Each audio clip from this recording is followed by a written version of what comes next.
नमस्कार, कोचअप एकेडमी के YouTube channel पर एक बार फिर आपका स्वागत है। हमारी playlist revision bye multiple choice questions in electrical engineering में आज पावर इलेक्ट्रॉनिक्स विषय की इस तीसरी वीडियो में तेजी से रिवीजन करते हैं और आज exam oriented important multiple choice questions को समझते हैं। तो शुरू करते हैं आज की वीडियो, जिसमें हम जानेंगे सभी तरह के converter, rectifier, inverter, chopper, cyclo converters के क्वेश्चंस के बारे में और समझेंगे कुछ क्वेश्चंस एसएमपीएस के, मोटर की स्पीड कंट्रोल के। हमारा आज का पहला प्रश्न है, एक single phase DC to DC converter को क्या कहते हैं? What a single phase DC to DC converter is known as. तो यहाँ जो चार ऑप्शन है उन्हें समझिएगा। रेक्टिफायर ऐसे कन्वर्टर है जो एसी को डीसी में बदलते हैं, डायोड या थायरिस्टर इसके लिए इस्तेमाल होते हैं। इन्वर्टर डीसी को एसी बनाने वाला कन्वर्टर है जिसमें हम एससीआर का इस्तेमाल करते हैं। और सीधे बिना इंटरमीडिएट एसी के DC to DC converter chopper कहलाते हैं, जो हमारा प्रश्न है। तो हमारे प्रश्न का उत्तर यहाँ ऑप्शन सी चॉपर होगा। और एसी टू एसी, जो एक फ्रीक्वेंसी की एसी को दूसरी फ्रीक्वेंसी की एसी में बदलते हैं, उन्हें हम साइक्लो कन्वर्टर कहते हैं। और यही चार तरह के कन्वर्टर हमारी विषय वस्तु है और परीक्षाओं के प्रश्नों के आधार बनते हैं। अगला प्रश्न लेते हैं। दो एससीआर को एक लोड के साथ सीरीज में लगाया हुआ है। इन दोनों एससीआर में से किसी एक एससीआर को 90 डिग्री डिले एंगल के साथ ट्रिगर किया जाता है, तो लोड पर क्या आउटपुट आएगा? तो ध्यान रहे कि अगर आप फॉरवर्ड साइकिल में इसे ट्रिगरिंग पल्स दे रहे हैं तो दूसरा सीरीज का थायरिस्टर भले ही फॉरवर्ड बायस में है, बिना गेट ट्रिगरिंग के वो कंडक्ट नहीं करेगा, वो फॉरवर्ड ब्लॉकिंग मोड बनाए रखेगा और सीरीज में करंट समान रहता है, तो लोड में करंट नहीं आने से आउटपुट वोल्टेज 0 रहेगी। इसी प्रश्न में यहाँ सिर्फ एक थायरिस्टर होता तो 90 डिग्री के डिले एंगल के साथ ट्रिगर करने पे केवल आधी साइकिल का आउटपुट आता। एक हाफ वेव रेक्टिफायर आउटपुट का जो एवरेज वैल्यू होती है वो Vm अपॉन पाई होती है, तो आधी साइकिल की जो एवरेज वैल्यू है वो Vm अपॉन 2 पाई हो जाती। अगला प्रश्न है, एक ट्रैक का उपयोग कौन सा नहीं है? In which application track is not used? तो ट्रैक एक बाई डायरेक्शनल डिवाइस है और एसी में वो फेज कंट्रोल में आउटपुट के वोल्टेज मैग्नीट्यूड को कंट्रोल करने के काम आता है और यही कंट्रोल उसे लाइट के मंदन या डिमिंग में इस्तेमाल करा देता है। मोटरों के स्पीड कंट्रोल में भी इसका हम प्रयोग करते हैं। ये एक तरह का स्टैटिक स्विच है, क्योंकि ये बाइडायरेक्शनल स्विच है तो ये आउटपुट को डीसी नहीं बना सकता, ये एसी को डीसी में नहीं बदल सकता। तो ट्रैक को हम यहाँ जो चौथा ऑप्शन है एसी टू डीसी कन्वर्जन में यूज नहीं कर सकते। अगला प्रश्न है, एससीआर को प्रत्यावर्ती सप्लाई के साथ अगर लगाया जाए तो ऋणात्मक अर्धचक्र में उसका अपने आप बंद होना क्या कहलाता है? What automatic turn off an SCR is called as in negative half cycle of AC supply। तो हमें मालूम है कि हमारे 6 तरह के कम्यूटेशन है और जो क्लास F कम्यूटेशन है जिसमें AC सप्लाई के साथ जब हम थायरिस्टर का इस्तेमाल करते हैं तो सप्लाई के नेगेटिव हाफ साइकिल में थायरिस्टर रिवर्स बायस हो जाता है और उसका करंट सप्लाई वोल्टेज के कारण घट जाता है और होल्डिंग करंट से भी कम हो जाता है, तो वो कम्यूट बंद हो जाता है अपने आप। इस तरह का सप्लाई की नेगेटिव पोलरिटी में एससीआर के कम्यूटेशन को हम क्लास F नेचुरल कम्यूटेशन कहते हैं। जरा समझते हैं क्लास A, B और D कम्यूटेशन क्या है। क्लास A कम्यूटेशन में हम एससीआर के सीरीज में अंडर डैम्प्ड LC सर्किट बनाते हैं और वो LC circuit sinusoidal current wave shape के साथ कम्यूटेशन की परिस्थितियां बना देता है, तो क्लास A कम्यूटेशन को हम लोड कम्यूटेशन भी कहते हैं। जबकि क्लास B कम्यूटेशन को हम पल्स रिजोनेंस कम्यूटेशन कहते हैं, जिसमें एक एससीआर को ट्रिगर करके हम सर्किट में रेजोनेंट की कंडीशन में इंडक्टर की स्टोर्ड एनर्जी को एक कैपेसिटर को देते हैं और उसके पास सप्लाई से डबल वोल्टेज होने पर जब वही कैपेसिटर हमारे मेन थायरिस्टर के अक्रॉस आता है तो वो मेन थायरिस्टर के बंद करने का काम कर देता है। तो इस तरह के पल्स रिजोनेंस कम्यूटेशन को क्लास बी कम्यूटेशन कहते हैं। कुछ चॉपर में इसका इस्तेमाल होता है। जबकि क्लास डी कम्यूटेशन में एक रनिंग थायरिस्टर की जगह पे दूसरा थायरिस्टर करंट को शिफ्ट करता है और पहले थायरिस्टर के कम्यूटेशन होने के बाद दूसरे थायरिस्टर में अपने आप लोड कम्यूटेशन क्लास ए टाइप कम्यूटेशन हो जाता है। इस तरह के कम्यूटेशन को हम ऑक्सिलरी थायरिस्टर कम्यूटेशन या क्लास डी कम्यूटेशन कहते हैं। इसके अलावा हमारा एक पैरेलल इन्वर्टर में क्लास सी कॉम्प्लीमेंट्री कम्यूटेशन का प्रयोग होता है। अगला प्रश्न है कि बहुत सारे थायरिस्टर को पैरेलल में क्यों कनेक्ट किया जाता है? पैरेलल कनेक्शन किस तरह की डिमांड को इंक्रीज करता है? तो जब एक थायरिस्टर की धारा क्षमता से अधिक धारा की मांग के साथ किसी सर्किट को अगर इस्तेमाल करना है तो हमें एक से ज्यादा थायरिस्टर पैरेलल में लगाने होते हैं। तो हमारा जो थायरिस्टर का पैरेलल कनेक्शन है वो परिपथ में धारा की डिमांड डिमांड को बढ़ा सकता है। तो यहाँ हमारा ऑप्शन बी सही हो गया है। इसी तरह के प्रश्न में बहुत सारे थायरिस्टर को हम सीरीज में जोड़ते हैं। जब किसी एक थायरिस्टर की क्षमता से अधिक क्षमता पर हमें किसी सर्किट को इस्तेमाल करना हो तो विभव क्षमता को बढ़ाने के लिए हम थायरिस्टर को सीरीज में जोड़ते हैं और धारा क्षमता को बढ़ाने के लिए हम थायरिस्टर को पैरेलल में जोड़ते हैं। अगर कई थायरिस्टर को हम इस्तेमाल करते हैं एक स्ट्रिंग में तो स्ट्रिंग की मैक्सिमम एफिशिएंसी के लिए क्या आवश्यकता है? तो अगर एक थायरिस्टर की क्षमता से अधिक विभव पे इस्तेमाल के लिए हम थायरिस्टर को सीरीज में लगाते हैं या किसी एक थायरिस्टर की धारा क्षमता से अधिक धारा के उपयोग के लिए उन्हें पैरेलल में संयोजित किए जाते हैं तो इन थायरिस्टरों के पूरे श्रृंखला का, पूरी स्ट्रिंग का एफिशिएंसी अधिकतम होगी जब हम इनका अधिकाधिक पूरी क्षमता पे उपयोग करें। और ये तभी संभव है जब सभी SCR के एक समान कैरेक्टरिस्टिक हो। अगर सभी थायरिस्टर की कैरेक्टरिस्टिक एक समान होगी तो वो कुल भार को बराबर शेयर करेंगे और स्ट्रिंग की एफिशिएंसी अधिक रहेगी। डी रेटिंग फैक्टर और स्ट्रिंग एफिशिएंसी में क्या संबंध है? तो हमने जाना कि D rating factor string efficiency के साथ ये 1 - स्ट्रिंग एफिशिएंसी संबंध रखता है। तो सही उत्तर ए हुआ। थायरिस्टर के सीरीज कनेक्शन से ही संबंधित एक प्रश्न और लेते हैं। 200 वोल्ट क्षमता के 5 SCR सीरीज में जुड़े हुए हैं। अगर पूरी स्ट्रिंग की ऑपरेटिंग वोल्टेज 500 वोल्ट है तो स्ट्रिंग की एफिशिएंसी दक्षता की गणना करनी है। हमें पता है कि स्ट्रिंग एफिशिएंसी ही is ratio of actual total voltage of strings to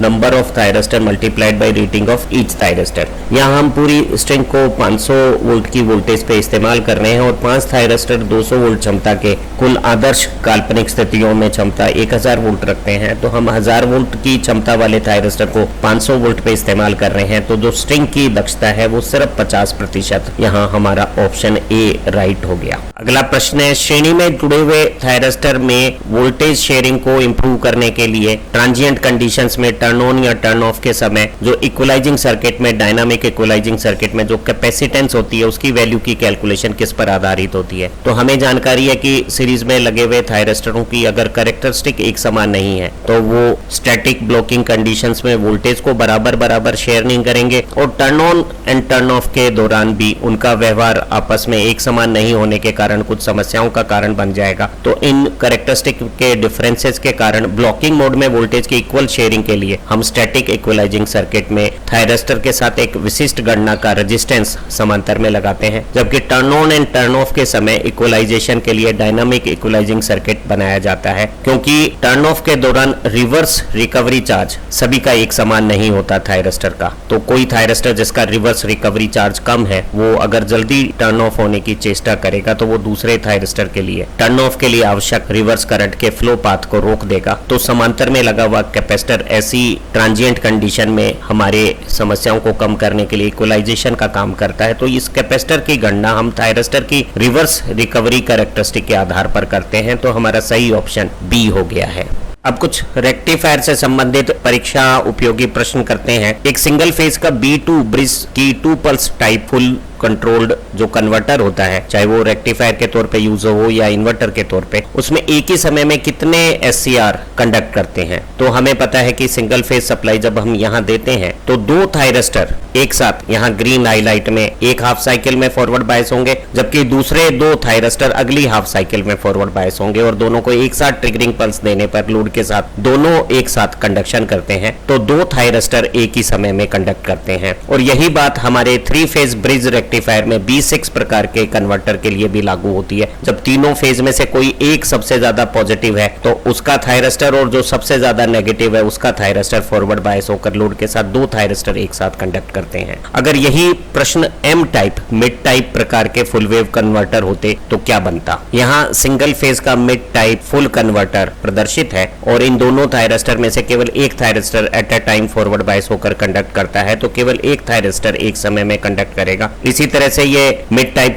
6 pulse full converter की अगर हम बात करें तो इन 6 फेज में केवल एक फेज जो सबसे ज्यादा फॉरवर्ड बायस है, जो सबसे ज्यादा पॉजिटिव मैग्नीट्यूड रखेगा, उसका थायरिस्टर फॉरवर्ड बायस होकर कंडक्ट करेगा। तो चाहे ये M2 हो या M6 कॉन्फ़िगरेशन हो, दोनों में केवल एक thyristor at a time conduct करेगा। तो हमारा सही ऑप्शन ए हो जाता। प्रश्न है कि एक 3 फेज हाफ वेव रेक्टिफायर में ईच डायोड कितने साइक्लिक ड्यूरेशन के लिए कंडक्ट करता है। तो इन तीनों डायोड में से जिसकी सप्लाई सबसे ज्यादा पॉजिटिव होगी वो फॉरवर्ड बायस होकर कंडक्ट करेगा। और अगर आप 3 फेज की 120 degree electrically time displace voltage wave को देखें तो किसी एक फेज की वोल्टेज पूरे 120 डिग्री कालांतर के लिए सबसे अधिक होती है, तो एक डायोड यहाँ 120 डिग्री एंगल के लिए कंडक्ट करेगा और हमारा ऑप्शन बी सही ऑप्शन होगा। जरा यही प्रश्न 3 फेज के फुल वेव रेक्टिफायर के लिए ब्रिज और मिड टाइप कॉन्फ़िगरेशन के लिए समझते हैं। पहले एक 3 phase full wave mid type 6 phase या डबल स्टार रेक्टिफायर के लिए, डबल स्टार रेक्टिफायर में अगर यहाँ अनकंट्रोल्ड रेक्टिफायर में थायरिस्टर की जगह डायोड होते तो उसके कंडक्शन के बारे में जानते हैं। तो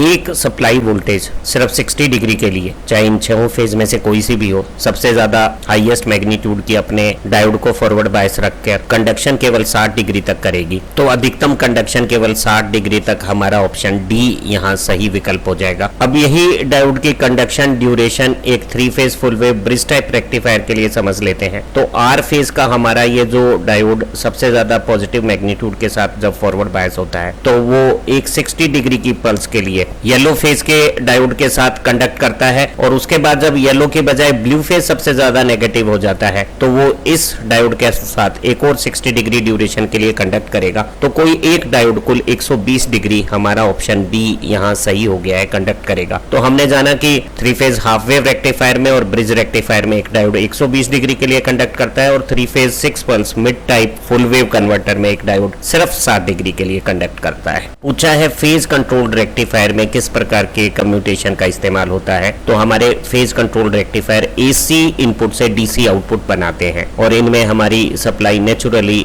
आधी हाफ साइकिल के बाद जब नेगेटिव होती है तो ये लाइन के साथ कम्यूटेशन होता है। तो इस तरह के कम्यूटेशन को हम नेचुरल लाइन कम्यूटेशन कहते हैं। अब कुछ इन्वर्टर से संबंधित ऑब्जेक्टिव टाइप क्वेश्चंस देखते हैं। एक सीरीज इन्वर्टर की क्या लिमिटेशंस हैं। तो हम जानते हैं कि जो मैक्सिमम फ्रीक्वेंसी हम पैदा कर सकते हैं वो सर्किट की अनुनादी आवृत्ति के द्वारा लिमिटेड हो गई है। उससे ज्यादा आवृत्ति के एसी आउटपुट्स हम नहीं बना पाएंगे। टर्न ऑफ के दौरान आउटपुट नहीं होने के कारण हमारा वेवफॉर्म वैसे तो साइनोसॉइडल है, लेकिन उसमें एक हल्की विकृति आ जाती है, और जो हमारे कम्यूटेटिंग एलिमेंट है वो लोड के साथ लगातार करंट को कैरी करते हैं तो उनकी रेटिंग कंटिन्यूअस अधिक हो जाती है। तो हम देख रहे हैं कि ये तीनों इस सर्किट की लिमिटेशंस है, तो हमारा राइट ऑप्शन यहाँ डी हो जाएगा। एक 3 phase voltage source bridge type inverter में अगर थायरिस्टर का कंडक्शन एंगल 120 डिग्री है तो एक ही समय में कितने थायरिस्टर कंडक्ट करते हैं। तो जब हमारा T1 थायरिस्टर 120 डिग्री पे कंडक्ट करता है तो उसके बाद 60 डिग्री के एक विराम के बाद फिर 120 डिग्री के लिए T4 कंडक्ट करेगा, फिर 60 डिग्री के विराम के बाद T1 और T4 इस तरह से कंडक्ट करेंगे। लेकिन इसी दौरान हमारे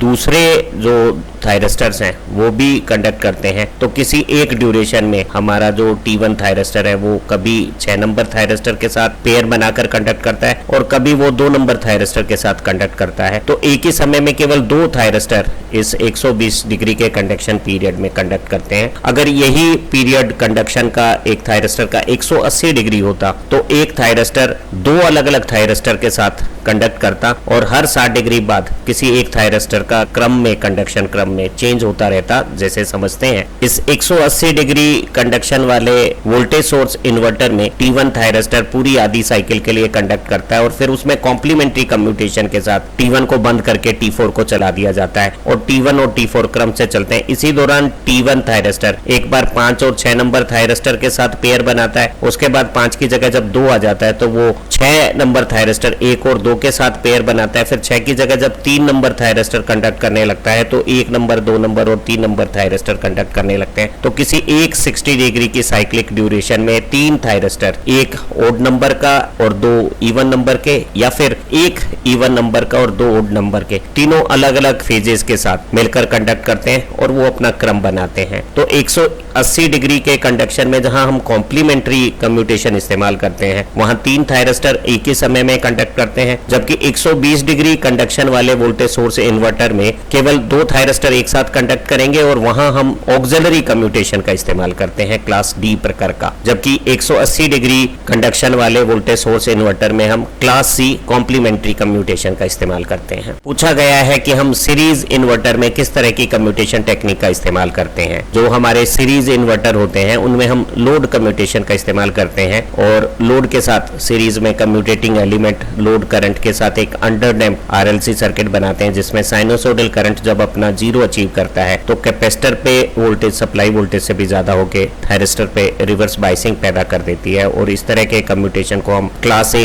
लोड कम्यूटेशन कहते हैं। वहीं अगर ये इन्वर्टर सीरीज इन्वर्टर की बजाय पैरेलल इन्वर्टर होते तो पैरेलल इन्वर्टर में हम क्लास सी कॉम्प्लीमेंट्री कम्यूटेशन का इस्तेमाल करते हैं। पूछा गया है कि 10 किलोहर्ट्ज से 50 किलोहर्ट्ज की रेंज में काम करने वाली एसएमपीएस में स्विचिंग के लिए कौन सा डिवाइस हम इस्तेमाल करते हैं। तो हमें पता है कि एससीआर की स्विचिंग फ्रीक्वेंसी 2 से 4 किलोहर्ट्ज से अधिक नहीं हो सकती। ट्रांजिस्टर बहुत ज्यादा पावर में इस्तेमाल नहीं हो सकते और सबसे उपयुक्त एसएमपीएस के लिए एससी 10 किलोहर्ट्ज से 50 किलोहर्ट्ज फ्रीक्वेंसी रेंज में ज्यादा पावर के साथ अच्छी स्विचिंग डिवाइस मॉसफेट है। तो यहाँ हमारा राइट चॉइस बी विकल्प हो गया। अगला प्रश्न है कि एसएमपीएस किस सिद्धांत पे आधारित है, अर्थात ये पूछा जा रहा है कि एसएमपीएस जो आउटपुट को रेगुलेटेड वोल्टेज देती है वो किस सिद्धांत पर काम करती है। तो हमने जाना कि एसएमपीएस में हम फीडबैक लेके और जो हमारी स्विचिंग की ड्यूटी साइकिल है उसे पल्स विड्थ मॉड्यूलेटर से कंट्रोल करते हैं और इस तरह की एक्शन को हम chopping action on off control कह सकते हैं। तो यहाँ दो आंसर सही हो सकते थे। एसएमपीएस पीडब्ल्यूएम कंट्रोल सिद्धांत पर आधारित है या ये चॉपर जैसी ड्यूटी साइकिल कंट्रोल पर आधारित है। ध्यान रहे कि रेक्टिफायर में हम रेक्टिफाइड आउटपुट का कंट्रोल फेज कंट्रोल से करते हैं और कुछ एसी कंट्रोल में हम इंटीग्रल साइकिल कंट्रोल का इस्तेमाल करते हैं। सवाल है मीडियम पावर एप्लीकेशंस में जो एसएमपीएस हम इस्तेमाल करते हैं उसमें स्विच के लिए कौन सा डिवाइस यूज करते हैं। हमें हाई 10 किलोहर्ट्ज से 100 किलोहर्ट्ज के बीच में स्विचिंग करने वाला एक एनर्जी एफिशिएंट डिवाइस मॉसफेट जैसा चाहिए, तो हम एसएमपीएस में मॉसफेट स्विच का इस्तेमाल करते हैं। अगला प्रश्न है कि एसएमपीएस के क्या एडवांटेज है। तो एसएमपीएस एक स्टेबल रेगुलेटेड आउटपुट देती है, उसमें हम मल्टीपल आउटपुट निकाल सकते हैं और ऑपरेटिंग फ्रीक्वेंसी ज्यादा होने से हमें जो आइसोलेशन का ट्रांसफार्मर है और फिल्टर के जो इंडक्टर और कैपेसिटर है उनके साइज छोटे हो जाते हैं। तो इसमें हमें कॉस्ट वेट और साइज सभी की सेविंग मिलती है और यहाँ सभी क्योंकि सही ऑप्शन है एडवांटेज है तो सबसे बेहतर विकल्प ऑल अबव हो गया है। अगला प्रश्न अनइंटरप्टेड पावर सप्लाई से संबंधित है और पूछा गया है कि उसमें जो इलेक्ट्रॉनिक स्विच हम इस्तेमाल करते हैं सप्लाई को ट्रांसफर करने के लिए वो कितनी सेकंड में काम करता है। तो हमें पता है कि हमारी जो वोलेटाइल रैम है उसकी मेमोरी 10 मिलीसेकंड के अंदर अगर दोबारा पावर नहीं आएगी तो उड़ जाएगी। तो हमें एक ऐसा स्विच चाहिए जो 10 मिलीसेकंड से भी कम समय में स्विचिंग ऑपरेशन कर दे। यूपीएस में ये काम 10 मिलीसेकंड से भी कम समय में एक एससीआर स्विच से किया जाता है, तो ये काम 4 मिलीसेकंड में यहाँ विकल्प के तौर पर चयन किया जा सकता है। अगला प्रश्न वोल्टेज स्टेबलाइजर से है और पूछा गया है कि किस प्रकार के एसी वोल्टेज स्टेबलाइजर में मोटर का इस्तेमाल होता है। तो पहला ऑप्शन रेजोनेंस स्टेबलाइजर सीवीटी के बारे में है। तो सीवीटी में कोई भी प्रकार के मूविंग पार्ट या मोटर एक्शंस नहीं होती है, वो फेरो रेजोनेंस के प्रिंसिपल पे काम करता है और कोर का परमेबिलिटी अप्लाइड वोल्टेज के साथ इस तरह से मॉड्यूलेट होती है कि चाहे वोल्टेज ज्यादा हो इनपुट पे या कम हो आउटपुट की वोल्टेज एक स्टेबल रीजन में रहती है। जो हमारे इलेक्ट्रोमैकेनिकल स्टेबलाइजर हैं इनमें एक सर्वो मोटर का इस्तेमाल किया जाता है और ये मोटर एक वाइपर कॉन्टैक्ट को इस तरह से चलाती है। यहाँ देखिए आपकी एक बक बूस्ट ट्रांसफार्मर की प्राइमरी में वोल्टेज रेगुलेट होगी और इनपुट वोल्टेज में एक अप्रोप्रिएट करेक्शन बक या बूस्ट का आके और डिजायर्ड आउटपुट जनरेट हो जाएगा। जो इलेक्ट्रॉनिक स्टेबलाइजर्स होते हैं वो रिले टाइप एक्शंस करते हैं और वो टैपिंग्स को रिले की एक्शन से सेलेक्ट करके वोल्टेज को स्टेबलाइज करने का काम करते हैं। तो मोटर सिर्फ इलेक्ट्रोमैकेनिकल या सर्वो स्टेबलाइजर में इस्तेमाल होती है। अभी अगला प्रश्न भी सर्वो स्टेबलाइजर के बारे में है कि इनके क्या एडवांटेज है। तो हमारे जो ट्रांसफार्मर की एक्शन से आउटपुट आता है, चाहे बक बूस्ट ट्रांसफार्मर का सेम फेज में इनपुट के साथ जुड़े या ऑपोजिट फेज में सब्ट्रैक्ट हो, हमारा आउटपुट वोल्टेज अपनी साइनोसॉइडल वेव शेप बनाता रहता है। तो इसमें सर्वो स्टेबलाइजर में वेव फॉर्म में डिस्टॉर्शन नहीं होता, जबकि सीवीटी में साइनोसॉइडल वेव ऊपर से फ्लैट चॉप्ड हो जाती है और वो हमारे पावर डिवाइसेस के लिए कतई उपयुक्त नहीं है। लेकिन अगर हम सीवीटी का इस्तेमाल इलेक्ट्रॉनिक सर्किट में पावर सप्लाई को रेक्टिफाई करके आगे इस्तेमाल करते हैं तो ये दोष नहीं है, जबकि सर्वो स्टेबलाइजर में किसी प्रकार के वेव फॉर्म डिस्टॉर्शन नहीं है। हमारा सर्वो स्टेबलाइजर इनपुट सप्लाई की फ्रीक्वेंसी बदलने पे भी प्रभावी नहीं होता, वो अपना काम सही तरीके से करता रहता है, जबकि सीवीटी सप्लाई फ्रीक्वेंसी के साथ सेंसिटिव रूप रखती है। और अगर हम किसी इन्वर्टर के आउटपुट में सीवीटी लगाते हैं और इन्वर्टर की फ्रीक्वेंसी बदल जाती है तो सीवीटी अपना वोल्टेज रेगुलेशन का काम ठीक से नहीं कर पाएगी। तो आप देखेंगे कि ये ए और बी दोनों राइट ऑप्शन है, तो हमारा करेक्ट ऑप्शन यहाँ सी हो जाएगा। परीक्षाओं में चॉपर विषय के बहुत सारे प्रश्न पूछे जाते हैं। अगर एक चॉपर में टी ऑन और टी ऑफ क्रमशः ऑन और ऑफ टाइम हो और ड्यूटी साइकिल अल्फा हो तो चॉपिंग फ्रीक्वेंसी क्या होगी? तो हमें पता है कि ड्यूटी साइकिल ऑन टाइम में टोटल टाइम का डिवीजन होता है, चॉपिंग टाइम पीरियड का उल्टा चॉपिंग फ्रीक्वेंसी है। तो हम यहां समझ सकते हैं कि चॉपिंग फ्रीक्वेंसी ड्यूटी साइकिल में ऑन टाइम का डिवीजन करने से आ जाएगी, तो राइट ऑप्शन डी हो जाएगा। अगला प्रश्न, एक स्टेप डाउन चॉपर में ड्यूटी साइकिल अगर अल्फा हो तो आउटपुट वोल्टेज और इनपुट वोल्टेज में सही संबंध क्या है? तो हमें पता है कि एक स्टेप डाउन चॉपर में duty cycle time supply voltage output voltage होती है। अगर यही स्टेप अप चॉपर होता तो सप्लाई वोल्टेज में 1 माइनस ड्यूटी साइकिल का डिवीजन करने पे आउटपुट आता। तो स्टेप डाउन के लिए बी ऑप्शन सही है और स्टेप अप के लिए सी ऑप्शन सही हो जाता। अगला प्रश्न है, चॉपर में आउटपुट वोल्टेज किस तरह से कंट्रोल की जाती है? तो हम एक स्विचिंग ऑन ऑफ कंट्रोल से ड्यूटी साइकिल का कंट्रोल करके आउटपुट का कंट्रोल करते हैं, तो इस कंट्रोल को हम ड्यूटी साइकिल कंट्रोल कहते हैं। पूछा है चॉपर कैसा कन्वर्टर है? तो ये कांस्टेंट डीसी को पहले एसी में बदल के फिर वेरिएबल डीसी नहीं बनाता। एसी लिंक्ड चॉपर में ऐसा होता है कि पहले एक इन्वर्टर ऑपरेशन करके हम इन्वर्टर में वोल्टेज लेवल बदलकर फिर रेक्टिफाई करके वेरिएबल डीसी प्राप्त करते हैं, लेकिन एक चॉपर हमारा एक कांस्टेंट डीसी वोल्टेज को बिना इंटरमीडिएट एसी के सीधे डीसी में बदल देता है, तो हमारा बी यहाँ एप्रोप्रिएट चॉइस हो गई। अगला प्रश्न बेहद आसान है, अगर चॉपिंग टाइम पीरियड 2 मिलीसेकंड है तो टाइम पीरियड का उल्टा फ्रीक्वेंसी की वैल्यू क्या होगी? तो अगर हम 2 मिलीसेकंड को इन्वर्ट करेंगे तो वो 500 हर्ट्ज हमारी चॉपिंग फ्रीक्वेंसी आ जाएगी। हमारा राइट ऑप्शन ए हो गया है। पूछा है कि एक स्टेप अप चॉपर में अगर सप्लाई वोल्टेज Vs है और ड्यूटी साइकिल ए है तो इसका आउटपुट क्या होगा? तो हमें पता है कि वो सप्लाई वोल्टेज में ड्यूटी साइकिल का 1 से जो अंतर आता है उसका भाग देने से आएगा, तो यहाँ बी हमारा सही विकल्प हो गया। अगला प्रश्न पूछा है कि टाइप सी चॉपर किस प्रकार के चॉपर होते हैं? तो हमें पता है कि जो फर्स्ट क्वाड्रेंट में काम करता है उसे टाइप ए चॉपर कहते हैं, और जो सेकेंड क्वाड्रेंट में पॉजिटिव वोल्टेज के साथ नेगेटिव करंट के साथ एनर्जी को रिवर्ट करता है वो क्लास बी चॉपर है, स्टेप अप प्रकार के होते हैं। और अगर कोई कॉम्बिनेशन में ए और बी दोनों तरह की एक्शन एक एक क्रम में हो और इस तरह के जो पैरेलल कनेक्शंस हैं टाइप ए और टाइप बी चॉपर्स के, वो फर्स्ट क्वाड्रेंट और सेकंड क्वाड्रेंट दोनों में इस्तेमाल हो सकते हैं, और इस तरह के चॉपर को हम टाइप सी चॉपर कहते हैं। तो हमारा राइट ऑप्शन हो गया कि एक टाइप सी चॉपर ए और बी चॉपर का पैरेलल कॉम्बिनेशन हो गया है। परीक्षाओं में कुछ सरल प्रश्न साइक्लो कन्वर्टर विषय पर भी है। साइक्लो कन्वर्टर क्या परिवर्तित करता है? तो साइक्लो कन्वर्टर एक एसी वोल्टेज को दूसरी फ्रीक्वेंसी और वोल्टेज की एसी सप्लाई में बदलता है। तो अगर आप डी ऑप्शन देखें तो वो हमारी राइट चॉइस हो गई है। एक साइक्लो कन्वर्टर में एक पॉजिटिव और नेगेटिव दो कन्वर्टर होते हैं, वो आपस में कैसे कनेक्ट होते हैं? दोनों में से एक बार काम करता है और दोनों की धारा चालन ऑपोजिट डायरेक्शन में है, तो ऐसे कनेक्शंस को हम एंटी पैरेलल या बैक टू बैक कनेक्शन कहते हैं। तो एक साइक्लो कन्वर्टर में पॉजिटिव और negative converter back to back connect होते हैं। हमारा ए राइट ऑप्शन हो गया है। प्रश्न है कि एक single phase bridge type cyclo converter में कितने एससीआर का इस्तेमाल होता है? तो हमें पता है कि एक पॉजिटिव कन्वर्टर ब्रिज है जिसमें सिंगल फेज में 4 एससीआर एक ब्रिज बनाएंगे, और एक नेगेटिव कन्वर्टर का ब्रिज 4 एससीआर से बनेगा, तो कुल 8 एससीआर से हम ये साइक्लो कन्वर्टर इस्तेमाल कर लेंगे, तो कुल 8 एससीआर से ये साइक्लो कन्वर्टर बनेगा। तो एक single phase bridge type cyclo converter 8 SCR का इस्तेमाल करता है। हमारी राइट चॉइस बी हो गई है। अगले प्रश्न में एक single phase mid type cyclo converter में अगर 2 एससीआर 1 और 2 पॉजिटिव कन्वर्टर ग्रुप है और 1' और 2' नेगेटिव ग्रुप में है, तो हमें अगर सप्लाई से आधी फ्रीक्वेंसी पानी है तो कन्वर्टर में लगे हुए एससीआर की कंडक्शन साइकिल क्या होगी? तो हम इनपुट से आधी फ्रीक्वेंसी पाने के लिए 2 हाफ्स पॉजिटिव बनाएंगे, 1 और 2 पॉजिटिव ग्रुप से, और फिर 2 नेगेटिव हाफ्स बनाएंगे 1' और 2' से, तो हमारी फ्रीक्वेंसी सप्लाई से आधी हो जाएगी। अगर हम इसी क्रम में 1 2 1 और फिर 2' 1' 2' चलाते तो हमारी सप्लाई 1/3 हो जाती। कुछ ऑब्जेक्टिव क्वेश्चन डीसी मोटर के स्पीड कंट्रोल पर आधारित है। तो अगर हमें एक डीसी शंट मोटर को सामान्य रेटेड स्पीड से ज्यादा स्पीड पे ऊपर चलाना है तो हम फ्लक्स को रिड्यूस करके स्पीड को बढ़ाते हैं, तो इस मेथड को हम फ्लक्स कंट्रोल मेथड कहते हैं। और फ्लक्स कंट्रोल मेथड में मोटर का टॉर्क बनाने की क्षमता स्पीड बढ़ने के साथ घटती है, लेकिन पावर क्षमता कांस्टेंट रहती है, तो इस कंट्रोल को हम कांस्टेंट पावर कंट्रोल भी कहते हैं। तो मोटर को सामान्य से ज्यादा स्पीड